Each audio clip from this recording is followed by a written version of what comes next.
Bonjour, c'est parti pour la seconde partie de notre série sur Tertullien. On a parlé dans la première partie de deux citations mises en avant par les apologistes catholiques romains et des réponses orthodoxes qu'on pouvait y apporter.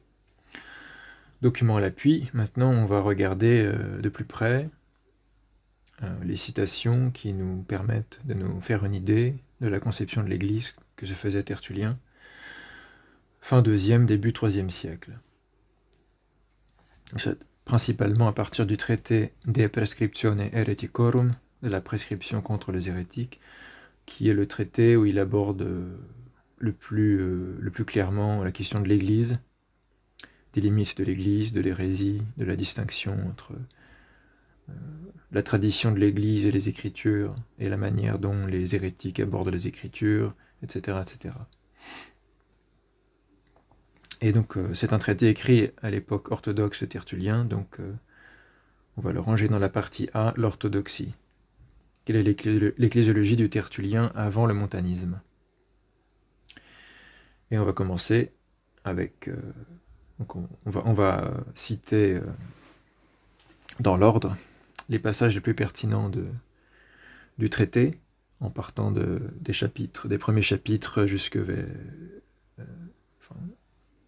des chapitres les plus antérieurs aux chapitres les plus postérieurs, à peu près, en essayant de garder quand même une unité thématique.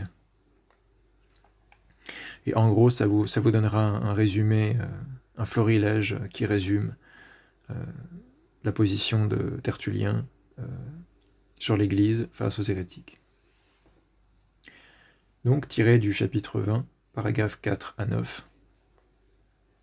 Ils, les apôtres, reçurent la force promise de l'Esprit Saint qui leur donna le don des miracles et des langues. Pentecôte, Actes des Apôtres. Ce fut d'abord en Judée qu'ils établirent la foi en Jésus-Christ et qu'ils installèrent des églises.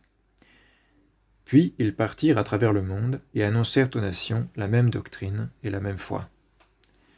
Dans chaque cité, ils fondèrent des églises auxquelles dès ce moment les autres églises empruntèrent la bouture de la foi, la semence de la doctrine. Et perinde ecclesias apud unam quamque civitatem condiderunt, aquibus traducem fidei et semina doctrine cetere exinde ecclesiae mutuate sunt. Et l'empruntent tous les jours pour devenir elles-mêmes des églises.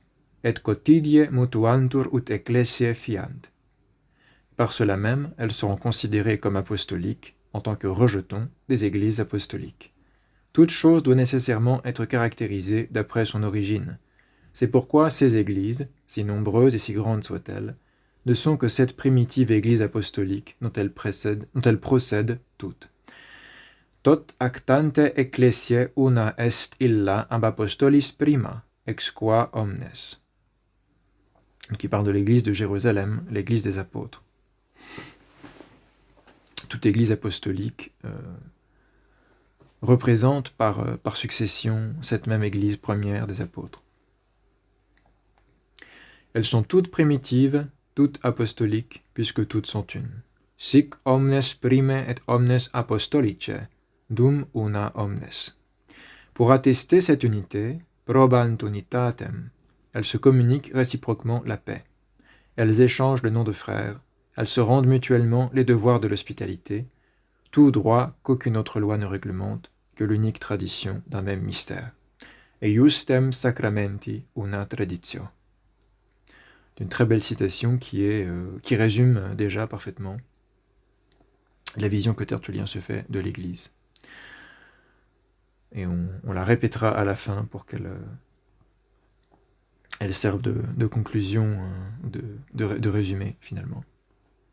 Ça va ouvrir et fermer le chapitre ecclésiologique. Ensuite, au chapitre 21, paragraphe 1 à 3, « Du moment que Jésus-Christ, notre Seigneur, a envoyé les apôtres prêcher, il ne faut donc point accueillir d'autres prédicateurs que ceux que le Christ a institués. Car nul ne connaît le Père si ce n'est le Fils, et celui à qui le Fils l'a révélé. Or, on ne voit pas que le Christ l'ait révélé à d'autres qu'aux apôtres, apostolis, qu'il a envoyé prêcher ce que, bien entendu, il leur avait révélé.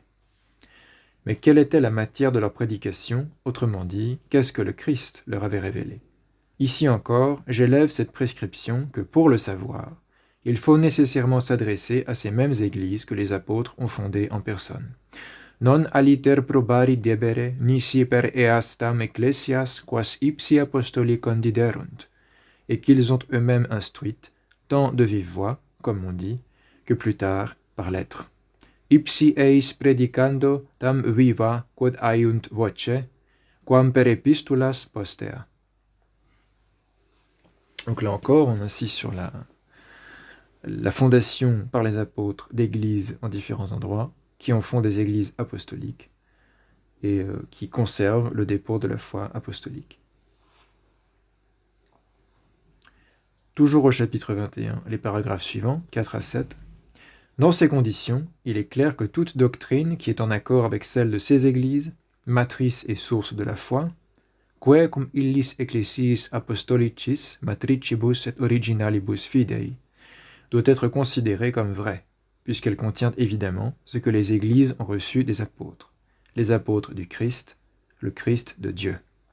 Quod ecclesiae ab apostolis, apostoli a Christo, Christus a Deo accepit. Par contre, toute doctrine doit être a priori jugée comme venant du mensonge, qui contredit la vérité des églises, des apôtres, du Christ et de Dieu. Quae sapiat contra veritatem ecclesiarum et apostolorum et Christi et Dei. Reste donc à démontrer que cette doctrine, qui est la nôtre, et dont nous avons plus haut formulé la règle, procède de la tradition des apôtres, de apostolorum traditione censeatur, et que par le fait même, les autres viennent du mensonge. Nous sommes en communion avec les églises apostoliques, communicamus cum ecclesiis apostolicis, parce que notre doctrine ne diffère en rien de la leur. Quod nulla doctrina diversa. C'est là le signe de la vérité. Hoc est testimonium veritatis. Évidemment, j'ai oublié l'accent sur le A, c'est là. C'est là le signe de la vérité. Donc, comme le dit clairement Tertullien, le signe de la vérité, c'est la concorde entre les différentes églises apostoliques dont le dépôt de la foi, la tradition remonte aux apôtres, qui eux-mêmes ont reçu cette révélation du Christ, qui lui-même est envoyé par le Père. Et donc on retrouve une conception identique à celle de Saint Clément de Rome, où il y a un passage de l'Épître aux Corinthiens, on a vu, où Saint Clément dit exactement la même chose. Il y a le Père qui envoie le Fils, qui instruit les apôtres, qui fonde les premiers évêques, les premiers pasteurs des églises, et voilà ce qui fonde la dignité de l'épiscopat. Il adresse ça à des schismatiques à Corinthe. C'est le même raisonnement de la succession apostolique, conservée de génération en génération, dans ces différents sièges, qui, du fait de leur unanimité, démontrent qu'ils ont conservé correctement la foi, comparé aux sectes qui enseignent autrement. La vérité précède toujours l'erreur, c'est un principe que Tertullien répète souvent, dans d'autres œuvres aussi, contre Marcion, etc. L'ordre des temps montre donc que ce qui est transmis d'abord est la vérité venue du Seigneur, tandis que ce qui est introduit par la suite est fausseté étrangère. Tel est le principe que l'on doit maintenir contre toutes les hérésies postérieures, qui ne peuvent avoir aucune assurance de leur conviction pour revendiquer la vérité, puisqu'elles ne peuvent pas établir de lien avec les apôtres. D'ailleurs, si quelques-unes osent se rattacher à l'âge apostolique pour paraître transmises par les apôtres, sous prétexte qu'elles existaient à l'époque des apôtres, nous sommes en droit de leur dire « Montrez l'origine de vos églises. Edant ergo origines ecclesiarum suarum. Déroulez la série de vos évêques. Evoluant ordinem episcoporum suorum.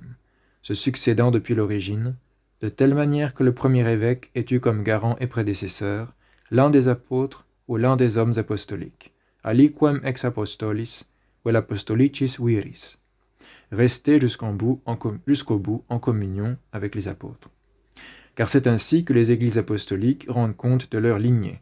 Hoc enim modo ecclesiae apostolicae census suos deferunt. Ainsi l'église des Smyrniotes rapporte que Polycarpe fut installé par Jean, Saint Jean le théologien.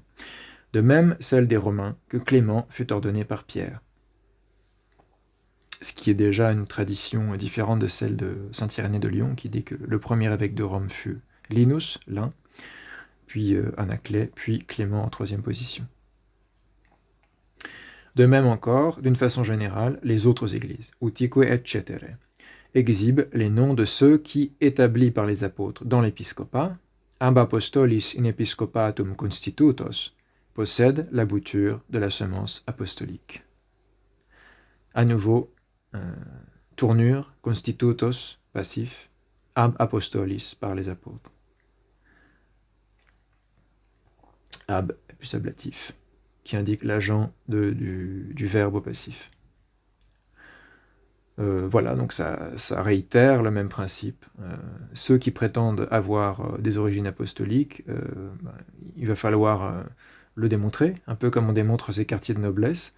Il faut démontrer ces quartiers d'apostolicité, comme Smyrne ou l'église de Rome. Et ici, Rome est montré en exemple parmi les églises apostoliques, tout comme Irénée choisit de décliner la succession épiscopale de Rome parmi les églises apostoliques. Puis il parle de Smyrne et d'Éphèse. C'est le même principe, le même état d'esprit. La règle apostolique est conservée dans les églises anciennes. Là, c'est tiré du chapitre 37, paragraphe 16.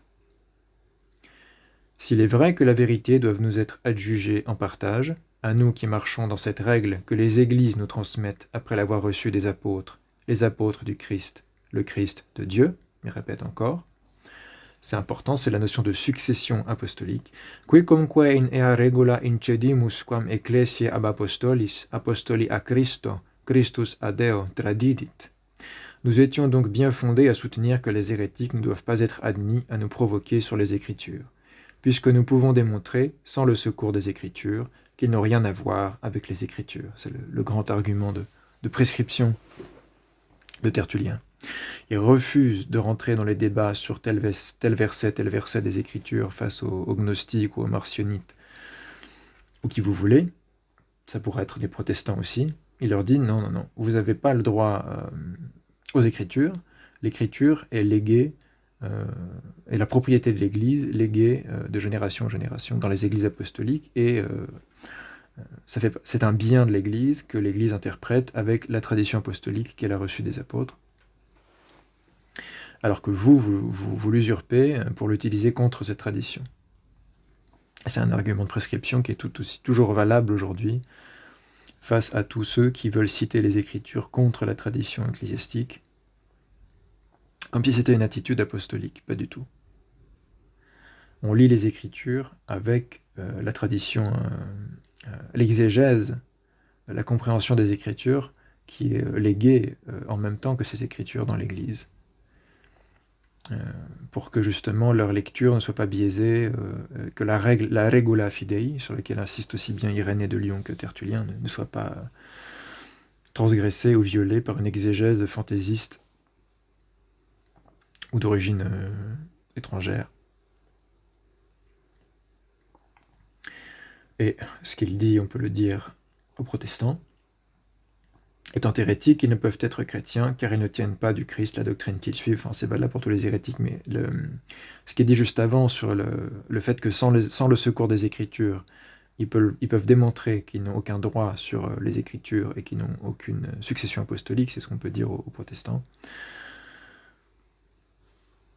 Peut-être sera plus subtil avec les anglicans, qui ont évidemment une position différente des autres protestants là-dessus, mais le gros des protestants rejette la notion de succession apostolique et des successions épiscopales, parce que Saint Irénée de Lyon, c'est très lié. En revanche, ce qu'il dit ensuite, c'est valable pour tous les hérétiques, quels qu'ils soient. Étant hérétiques, ils ne peuvent être chrétiens, car ils ne tiennent pas du Christ la doctrine qu'ils suivent. Donc on sait que christianismos, le terme christianisme, apparaît pour la première fois dans les lettres de saint Ignace d'Antioche, et qu'il décrit évidemment la foi de l'Église apostolique. C'est pas une catégorie poubelle ou une catégorie sociologique. C'est une doctrine transmise par le Christ aux apôtres et qui est conservée dans les églises. Christianismos, qui est la foi de la Katholiki Ecclesia, qui est aussi l'expression qui apparaît pour la première fois dans les épîtres de saint Ignace d'Antioche. On aura l'occasion d'en parler bientôt, quand on abordera saint Ignace d'Antioche. Ils ne tiennent pas compte du Christ...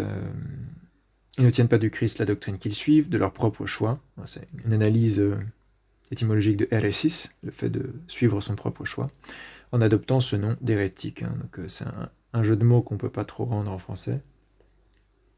Si on devait traduire par hérétique par choisisseur, en quelque sorte, ce serait... Ils suivent de leur propre choix en adoptant ce nom de choisisseur. N'étant pas chrétiens, ils n'ont aucun droit sur les écrits chrétiens. C'est la prescription. Et ils méritent qu'on leur dise « Qui êtes-vous ? Quand et d'où êtes-vous venus ? Que faites-vous chez moi ? Vous n'êtes pas des miens. Vous qui n'êtes pas des miens, pourquoi vous autres venez-vous semer et paître ici arbitrairement ? Ce domaine m'appartient.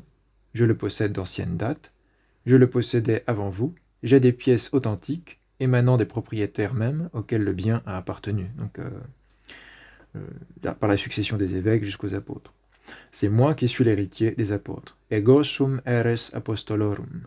C'est d'après les dispositions prises par testament, d'après leur fidéicommis, d'après l'adjuration qu'ils ont faite, que j'en suis possesseur.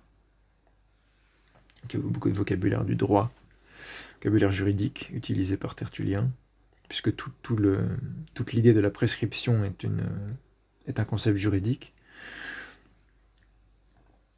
C'est un argument de loi, finalement, mais qui est appliqué par analogie à l'Église et aux hérétiques. On va revoir les citations de Tertullien qu'on a déjà vues dans les vidéos sur Saint Clément concernant l'infaillibilité apostolique. Tous les apôtres étaient infaillibles. Ce n'était pas un privilège pétrinien. Quel est l'homme sensé qui croira qu'ils aient jamais ignoré quelque chose, ceux que le Christ établit comme maîtres, quos magistros dominus dedit, qui furent ses compagnons, ses disciples, ses familiers. Eux à qui il expliquait dans le privé toutes les obscurités, leur disant qu'il leur était donné de connaître des secrets que le peuple n'avait pas le droit de connaître. Pierre aurait ignoré quelque chose, lui qui fut appelé la pierre sur laquelle l'Église devait être édifiée, qui reçut les clés du royaume des cieux et le pouvoir de lier et de délier dans les cieux et sur la terre. Jean aurait ignoré quelque chose, lui le disciple préféré du Seigneur, lui qui dormit sur sa poitrine, le seul à qui le Seigneur ait désigné Judas comme le futur traître, lui qu'il recommanda à Marie pour lui tenir lieu de fils à sa place. Que voulut-il qu'ils ignorassent, ceux à qui il fit connaître sa gloire, et Moïse et Élie, et la voix du Père du haut du ciel. Donc là, il parle de Pierre, Jacques et Jean les fils de Zébédée. Non qu'il fit peu de cas des autres apôtres, non quasi ceteros reprobans, mais parce que toute parole doit reposer sur l'affirmation de 3 témoins. Furent-ils donc aussi ignorants, ceux à qui, après sa résurrection, il daigna expliquer en chemin toutes les Écritures, référence aux pèlerins d'Emmaüs. Donc on avait déjà commenté ce passage où on voit que Tertullien reconnaît que Saint Pierre est la pierre sur laquelle l'Église doit être édifiée, référence à Matthieu 16, 18. qu'il a reçu les clés du royaume des cieux, donc il accepte aussi cette idée que Pierre a reçu carrément, directement, personnellement, les clés du royaume des cieux, manifestement avant même Matthieu 18, ce qui est déjà discutable, et le pouvoir de lier et de délier, puisque c'est ça le pouvoir des clés, lier et de délier les péchés, dans les cieux, sur la terre. On verra plus tard, dans la partie montaniste, comment cette conception des clés pétriniennes est complètement différente chez Tertullien, en particulier de la pudicité, de celle du catholicisme romain. Bien qu'il accorde ce pouvoir des clés à Pierre, personnalitaire, on verra. Mais voilà, il parle aussi de Jean, qui lui aussi, c'est impensable que Jean n'ait pas été infaillible dans la foi, idem de Jacques, son frère, idem des autres. Simplement, ils ont été 3 à la transfiguration parce que 3 témoins suffisent.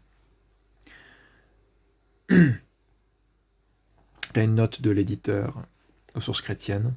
Ce passage est la première attestation patristique de Matthieu 16, 18, 19. Donc c'est important qu'on la cite dans l'histoire de l'utilisation de Matthieu 16, 18, 19 sur Saint-Pierre. La portée de ces textes est difficile à évaluer de façon précise et sûre. Il semble que l'on puisse dire cependant que pour Tertullien, l'Église se trouve bâtie sur les apôtres, et plus particulièrement sur Pierre, duquel elle reçoit le pouvoir de lier et de délier. Ça, c'est moins sûr. On verra plus tard quand même que Pierre renie le fait que ça soit transmis à l'Église, mais bon, est-ce qu'il le croyait déjà avant d'être montaniste? C'est difficile à savoir. C'est difficile de savoir ce qu'il croyait déjà et qu'il réaffirme avec force, ou s'il croyait différemment sur ce sujet et a changé d'avis. Que l'Église soit bâtie sur les apôtres, en particulier sur Pierre, c'est certain. Duquel elle reçoit le pouvoir de lier et de délier, on va voir que c'est pas si sûr. Pierre reçut ce pouvoir pour toute l'Église. Enfin, il va dire le contraire plus tard. Mais ce pouvoir sera exercé plus particulièrement par les évêques. Ça, c'est... S'il avait l'ecclésiologie orthodoxe quand il écrit la prescription contre les hérétiques, c'est en effet la conclusion qu'on doit tirer. Donc Pierre reçoit ce pouvoir pour toute l'Église, en particulier pour les évêques, qui ensuite le délèguent aux prêtres, etc. Donc le pouvoir des clés, le pouvoir des sacerdotes, le pouvoir de remettre les péchés et d'excommunier. En fait, c'est tout ce qui a rapport avec la discipline, en particulier, lier et délier les péchés, et aussi le pouvoir d'exclure de la communauté, ce qu'on voit déjà dans les Actes des Apôtres. Un texte comme celui du De Monogamia 8, un autre texte de l'époque montaniste, semble prouver que Tertullien considérait Pierre comme le Stammvater de l'épiscopat et de tout l'ordre clérical. Alors, Stammvater, c'est-à-dire le père racine, l'ancêtre origine de l'épiscopat et de tout l'ordre clérical, on va voir ça. L'interprétation de Cyprien, Saint Cyprien de Carthage, et d'Augustin, Saint Augustin d'Hippone, resteront dans la ligne de Tertullien. Mais Cyprien accentuera le pouvoir institutionnel des évêques. Pour Saint Cyprien, dans la personne de Pierre fut établi l'épiscopat, qui se perpétue dans tous les évêques. Voilà, ce qui est tout à fait orthodoxe, évidemment. On y reviendra quand on abordera Saint Cyprien. Et c'est vrai que parce que Tertullien a tendance à insister plus sur la concorde entre les églises, sans préciser le rôle des évêques dans tout ça, par rapport à Irénée, ça peut expliquer pourquoi il a été séduit assez facilement par le montanisme aussi, en faisant une dichotomie entre ce qui est transmis par charisme du Saint-Esprit à ceux qui le méritent dans l'Église, et ce qui est transmis aux évêques, c'est-à-dire le droit d'enseigner et de gouverner les églises, mais pas nécessairement tout ce que Pierre aurait reçu. On verra plus tard comment son charismatisme le pousse en dehors de l'orthodoxie, là-dessus. Alors voilà le passage du traité sur la monogamie auquel l'éditeur M. Refoulé fait référence, mais qui ne va pas du tout en faveur du catholicisme romain, donc c'est...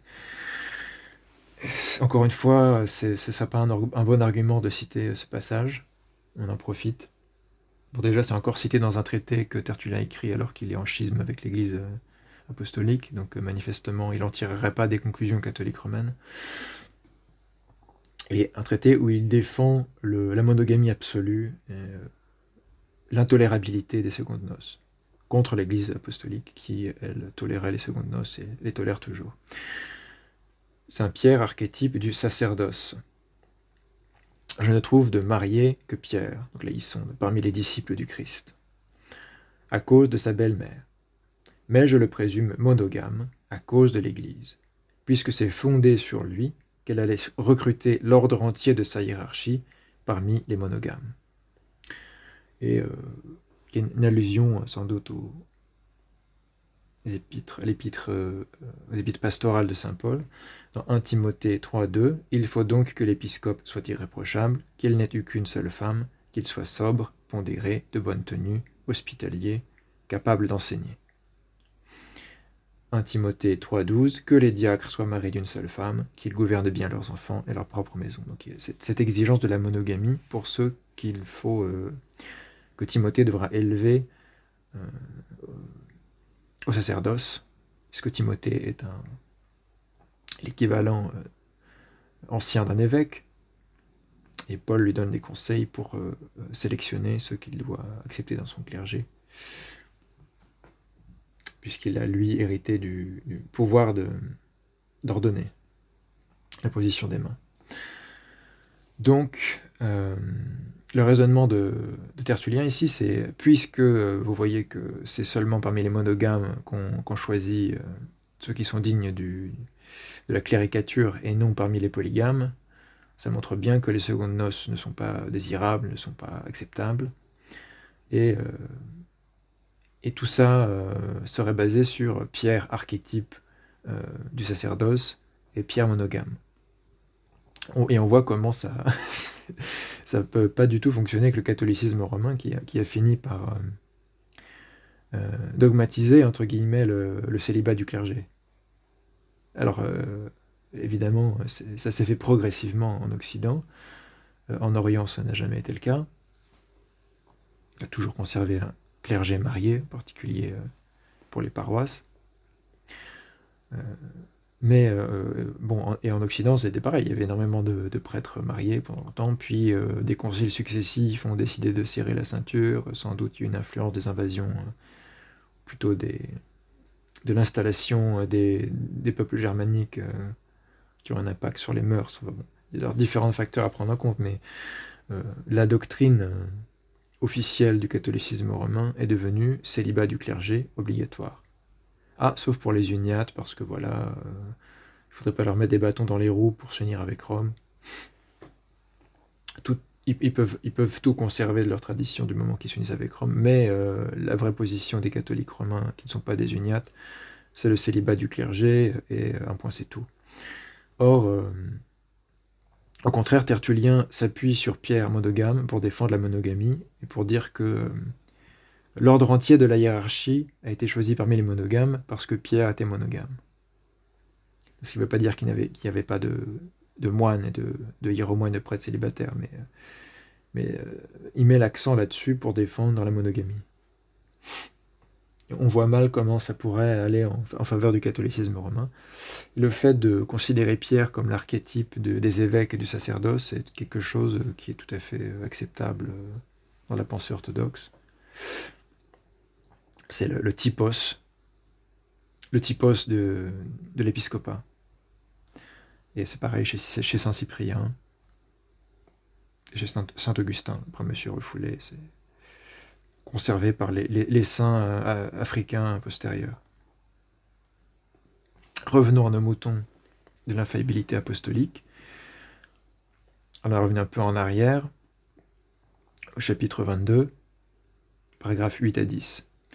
Il est vrai qu'il avait dit un jour « J'ai encore bien des choses à vous dire, et vous ne pourriez les supporter maintenant. » Il ajouta cependant « Lorsque sera venu l'Esprit de vérité, il vous conduira lui-même à toute vérité. » Par là même, il montre que ceux-là n'ont rien ignoré à qui il promettait la possession de toute vérité grâce à l'entremise de l'Esprit de vérité. Ostendit illos nihil ignorasse, quos omnem veritatem consecuturos per spiritum veritatis repromisserat. Ou repromisserat. Il remplit sa promesse, puisque les actes des apôtres attestent la descente de l'Esprit Saint. Descensum Spiritus Sancti. Donc, on avait déjà vu que Tertullien rattache l'infaillibilité apostolique à la Pentecôte, exactement comme saint Irénée de Lyon le fait au début du livre 3 du Contre les hérésies. Donc là, il y a un consensus entre Irénée et Tertullien, et on avait vu dans l'Épître aux Corinthiens de saint Clément la même chose. Il parle de l'infaillibilité apostolique, du fait qu'ils ont reçu l'esprit de vérité, etc. Donc on a un consensus clémentino-irénéo-tertullianien, qui sont parmi les documents les plus anciens qui parlent de ça. Saint Ignace d'Antioche n'en parle pas, donc on peut pas savoir ce qu'il en aurait dit. Mais il y a un consensus là-dessus. C'est l'Esprit Saint qui descend à la Pentecôte, comme le Christ le promet dans l'évangile de Jean, c'est l'Esprit de vérité qui doit guider en toute vérité les apôtres, et donc ils ne peuvent pas enseigner des hérésies ou errer dans les questions de doctrine.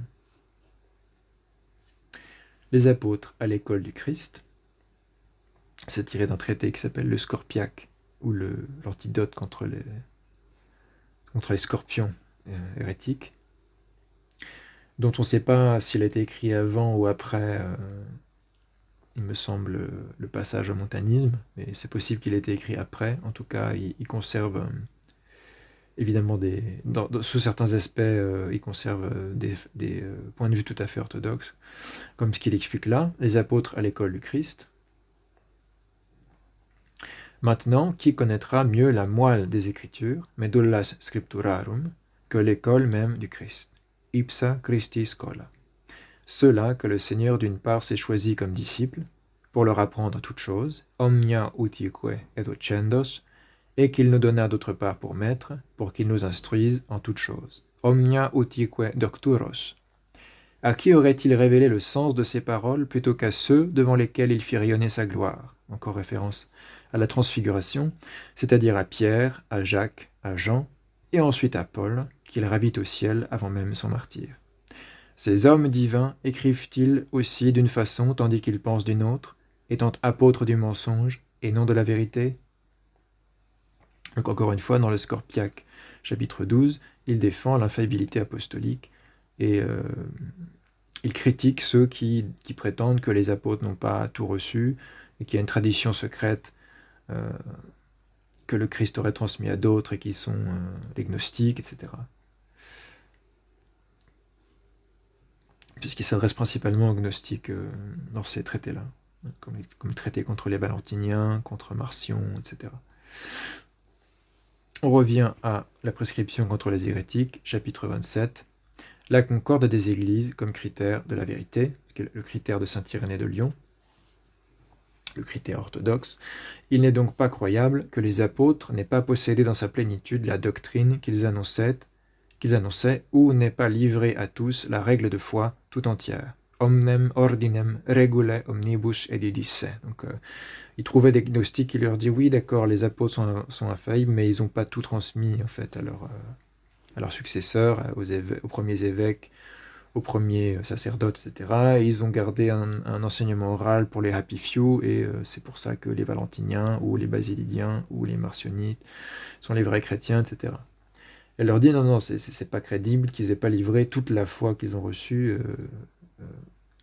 même ce qui aurait été transmis en particulier à leurs successeurs, les évêques. Et Irénée répond la même chose en disant c'est pas cohérent qu'ils aient établi des successeurs pour gouverner et enseigner dans les églises, qui n'aient pas reçu tout l'enseignement de la foi, puisque ça aurait été la meilleure façon, la manière optimale pour eux de conserver la foi, c'est d'avoir le dépôt en entier.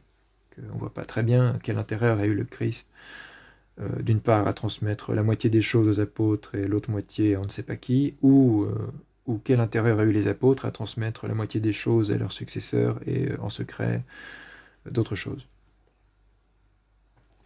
Voyons si par hasard, tandis que les apôtres l'annonçaient dans sa pureté et son intégrité, les églises l'ont reçu par leur propre faute autrement que les apôtres ne l'enseignaient. Donc c'est encore une accusation des gnostiques, Vos églises, même si elles remontent aux apôtres, ont déformé la foi des apôtres. Ce sont là, on le sait, les aiguillons dont les hérétiques excitent nos humeurs de scrupule. Lorsqu'ils nous objectent que les églises ont été réprimandées, donc déjà dans les épîtres de Paul par exemple, ou dans l'Apocalypse, qu'ils croient du moins qu'elles se sont corrigées. Qu'ils se souviennent aussi de ces églises que l'apôtre Paul félicite pour leur foi, leur science, leur conduite, en rendant grâce à Dieu, et qui aujourd'hui sont unis dans les privilèges d'une même doctrine. Quae tamen hodie onius institutionis iura miscent, avec celles qui furent alors reprises. Donc il dit très bien, Paul réprimande certaines églises, mais il en complimente aussi d'autres, et aujourd'hui toutes ces églises sont d'accord sur la foi. Donc l'argument des églises que Paul rappelle à l'ordre, qui donc montre qu'elles sont faillibles, ne suffit pas à montrer que toutes les églises peuvent être faillibles à la foi, et donc elles peuvent confesser tout ensemble une fausse doctrine. Donc finalement l'argument de Tertullien, c'est que si toutes les églises sont d'accord sur quelque chose, c'est nécessairement quelque chose qui remonte aux apôtres, alors que si c'était quelque chose sur lequel certaines églises sont d'accord, d'autres non, on pourrait en douter. Mais la concorde dans la confession de foi ne peut venir que des apôtres, puisque c'est improbable que toutes les églises en même temps fassent la même erreur. C'est ça en gros l'argumentation. Il continue. Mais est-il vraisemblable, l'argument de vérisimilitude, est-il vraisemblable que tant d'églises si importantes aient erré pour se rencontrer dans la même foi? Tot ac tante in unam fidem eraverint. Tant de démarches multiples ne sauraient aboutir à la même issue. L'erreur doctrinale des églises aurait certainement pris des formes diverses. Au surplus, ce qui se retrouve identique chez un grand nombre ne vient pas de l'erreur, mais de la tradition. Quod apud multos unum invenitur, non est erratum, sed traditum. Qu'on ose donc dire que ceux qui ont légué la tradition, illos qui tradiderunt, ont pu se tromper. Évidemment, là, il s'indigne. Il s'indigne face aux arguments des gnostiques.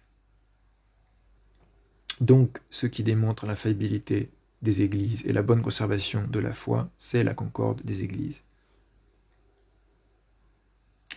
La vraie foi comme critère d'apostolicité. Voilà la preuve où les convieront avec défi ces églises qui, sans pouvoir rapporter leur fondation à un apôtre ou à un homme apostolique, comme étant de beaucoup postérieurs, et celles qui sont quotidiennement établies, conspirent pourtant toutes dans la même foi. Tamen in eadem fide conspirantes. Et en vertu de cette consanguinité de doctrine, pro consanguinitate doctrine, sont considérées tout de même comme apostoliques. Non minus apostolice deputantur. Donc il explique que même les églises qui ne remontent pas par leur succession épiscopale aux apôtres sont considérées comme apostoliques à partir du moment où elles sont en communion avec ces églises apostoliques et transmettent la même foi qu'elles.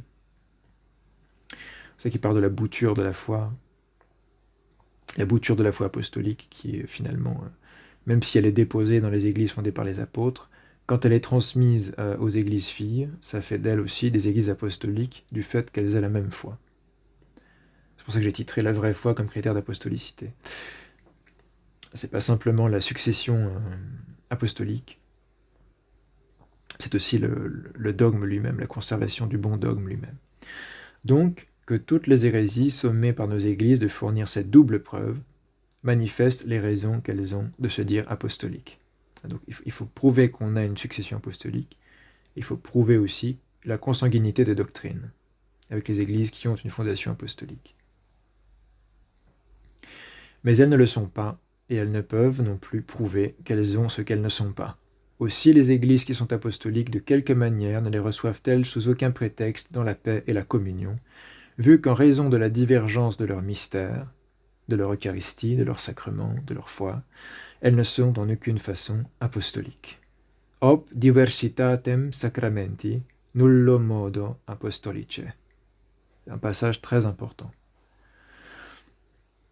L'Église n'est pas en communion avec ceux qui rejettent les dogmes de sa foi, n'est pas en paix avec eux, et c'est normal, et c'est souhaitable, et c'est comme ça que ça marche. On ne peut pas être en paix avec ceux qui renient la vérité et la tradition des apôtres.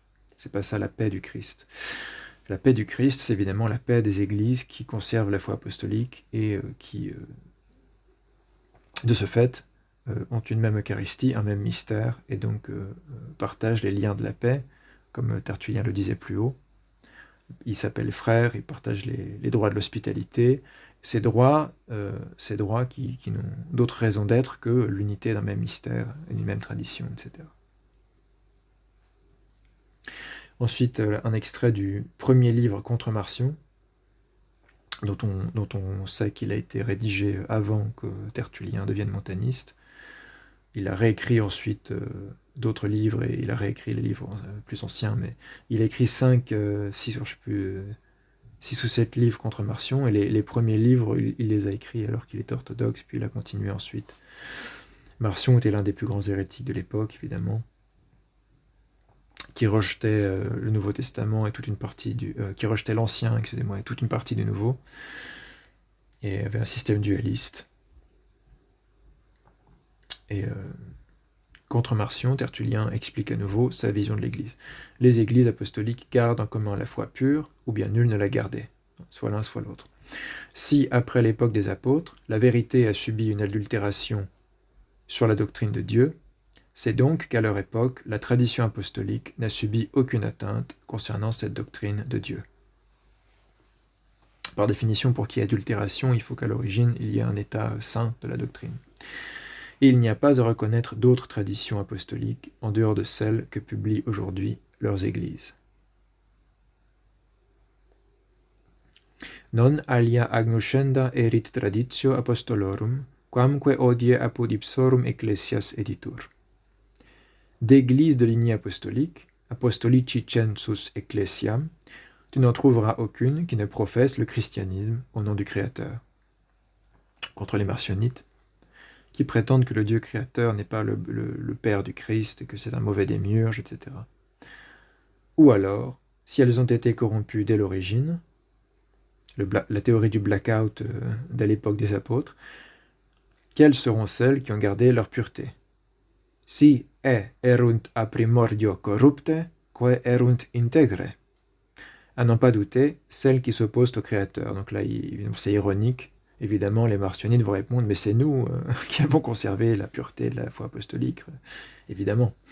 Montre-nous donc quelqu'une des tiennes, de tes églises, qui soit de lignée apostolique, et tu nous auras réduits au silence. Donc, encore une fois, Tertullien dit, c'est bien gentil vos prétentions, mais prouvez-nous que vous avez une succession apostolique. Sinon, c'est pas la peine de discuter. Donc il répète en quelque sorte l'argument de prescription. Et dans le même Contre Marcion au livre 4, on a à nouveau un passage qui est proche de celui de la prescription contre les hérétiques qu'on a lu en premier, où Rome apparaît dans le concert des églises apostoliques parmi les témoins sûrs, les garants sûrs de la foi apostolique. En 2 mots, puisqu'il est constant qu'est le plus vrai ce qui vient en premier, on a déjà vu ça, que vient en premier ce qui est depuis le commencement, donc depuis les apôtres, et est depuis le commencement ce qui vient des apôtres, il sera également constant à coup sûr, qu'a bien été transmis par les apôtres, ce qui a été saintement consacré dans les églises des apôtres. Succession apostolique des églises. Ab apostolis traditum quod apud ecclesias apostolorum fuerit sacrosanctum. Regardons de quel lait, par Paul, ont été abreuvés les Corinthiens.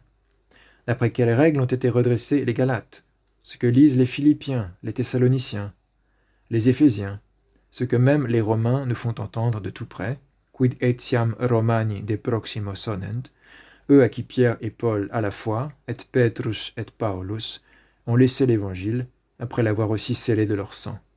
Nous avons également les églises filles de Jean, Ioannis alumnas ecclesias, car Marcion a beau repousser son Apocalypse, donc il rejetait l'Apocalypse de Jean, la succession des évêques, ordo tamen episcoporum, quand on la remonte jusqu'à l'origine, ad originem recensus, s'arrêtera à Jean comme fondateur.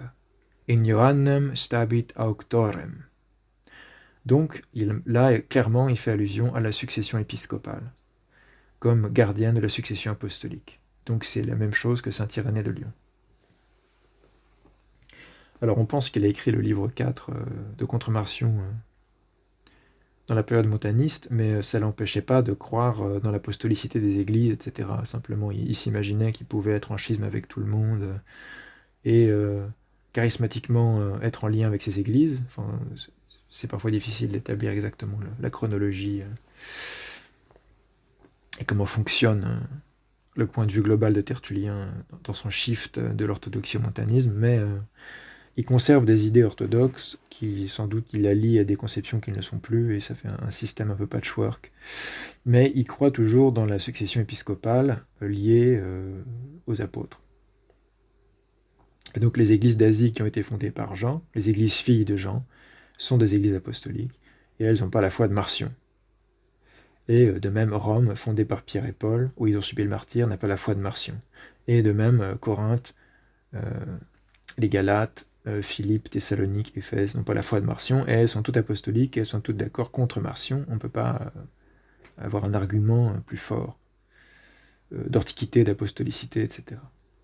De la même façon, on reconnaît aussi la légitimité des autres églises, Alexandrie, Antioche, que sais-je. Sic et ceterarum generositas recognoscitur. Ou recognoscitur, mais toujours des doutes sur l'accentuation. Mais voilà, c'est assez clair. Encore une fois, Rome apparaît dans une liste d'églises apostoliques. Tertullien précise que Pierre et Paul l'ont fondée, qu'ils y ont subi le martyre, ça lui donne une auctoritas qu'il trouve encore plus forte.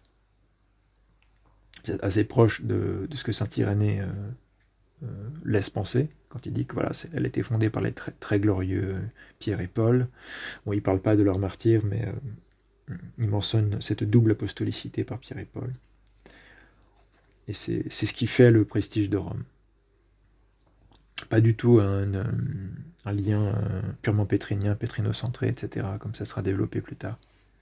Il faut vraiment distinguer chez Tertullien la manière dont il comprend Saint-Pierre et le pouvoir des clés et la manière dont il explique le prestige de Rome. Ce sont deux choses distinctes. Ils ne sont pas du tout liés. Ensuite, voilà l'extrait d'un ouvrage assez ancien des années 30, c'est cité par l'éditeur Sources chrétiennes. C'est Müller, l'unité dans l'Église ou le principe du catholicisme d'après l'esprit des pères des 3 premiers siècles de l'Église. Et il aborde l'ecclésiologie de Tertullien. La défectibilité doctrinale relève d'un charisme ecclésial. Si la doctrine chrétienne est nécessairement l'expression entière du Saint-Esprit animant la communauté des fidèles, celle-ci ne peut oublier ou laisser échapper aucune doctrine. Car alors l'esprit qui est actif en elle serait supposé inactif. Elle ne peut encore moins prononcer le contraire de la vraie doctrine, car alors le Saint-Esprit serait considéré comme se contredisant lui-même, c'est-à-dire comme n'existant pas. Chaque fidèle pris isolément pouvait bien se tromper, infaillibilité personnelle, mais relié à la communauté de tous les autres, l'Église, il ne le pouvait plus. Donc il suffisait de se rallier à la foi prêchée partout, par tous, et depuis toujours, en quelque sorte, c'est déjà le canon lérincien de saint Vincent de Lérins, et c'est déjà le point de vue d'Irénée, de Tertullien, etc. La catholicité de la foi. Et en restant attaché à cette catholicité de la foi, on est infaillible du fait que la regula fidei nous empêche de nous écarter du chemin de la vérité. Et l'éditeur refoulé ajoute lui-même son commentaire. Ce sont les églises apostoliques, organes de l'Esprit Saint, qui sont les authentiques interprètes des Écritures. Pour connaître le véritable sens de celles-ci, leur substance et leur esprit, medullam scripturarum, la moelle des Écritures, l'expression qu'il utilise dans le Contre-Marcion, livre 1, il faut le demander, ou dans le Scorpiaque, je ne sais plus. Non, c'est dans le Scorpiaque. Il faut le demander à l'école du Christ, c'est-à-dire aux apôtres, à ceux que le Christ a donnés comme maîtres aux nations, et aujourd'hui aux églises apostoliques, gardiennes de la doctrine des apôtres.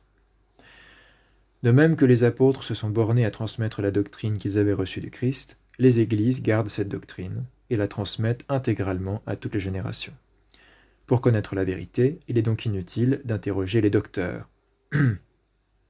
Sans doute à cause du fait que beaucoup de ces gnostiques et de ces hérésiarques se prétendaient docteurs, savants, érudits, etc.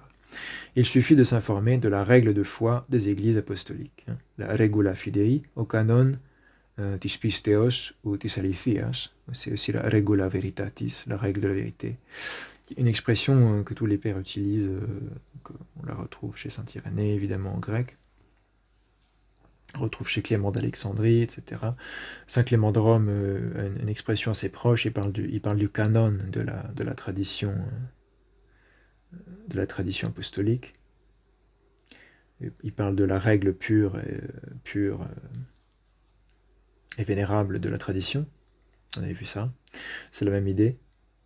De ce qu'elles enseignent aujourd'hui. Donc, il suffit de s'informer de la règle de foi des églises apostoliques, de ce qu'elles enseignent aujourd'hui, au moment où on les sonde.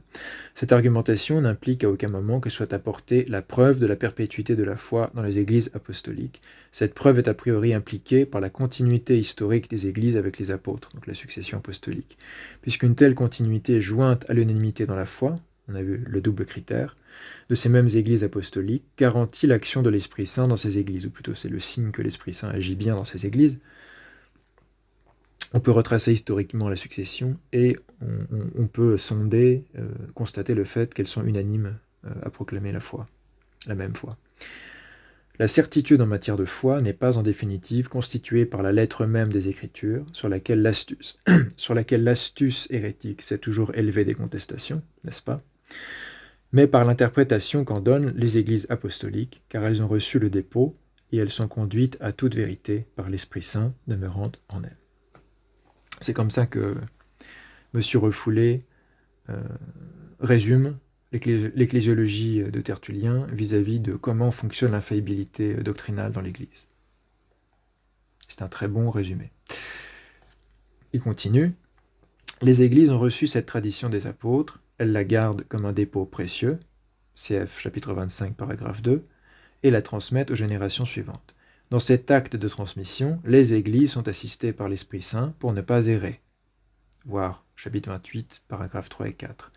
La mission des Églises est de garder la tradition des apôtres, de s'en abreuver, voir chapitre 36, paragraphe 4, et de la transmettre à chaque génération, comme un bien de famille, un fidéicommis, qui passe de père en fils et auquel ni les uns ni les autres n'ont le droit d'apporter le moindre changement. Paragraphe 37, 5, c'est-à-dire que expliciter face à des hérétiques le dépôt de la foi, oui, changer la doctrine, non. C'est ce que répétera saint Vincent de Lérins au 5e siècle, dans son Commonitorium. Ce sera pour de prochaines vidéos. On abordera probablement saint Vincent de Lérins, c'est un témoin très important du critère de la catholicité de la foi. Dans cette transmission, une erreur pourrait-elle se glisser à un moment donné ? Tertullien, nous l'avons dit, n'envisage cette éventualité que pour la repousser. C'est en effet le même esprit qui remplit de force les apôtres et qui assiste les églises à travers les siècles.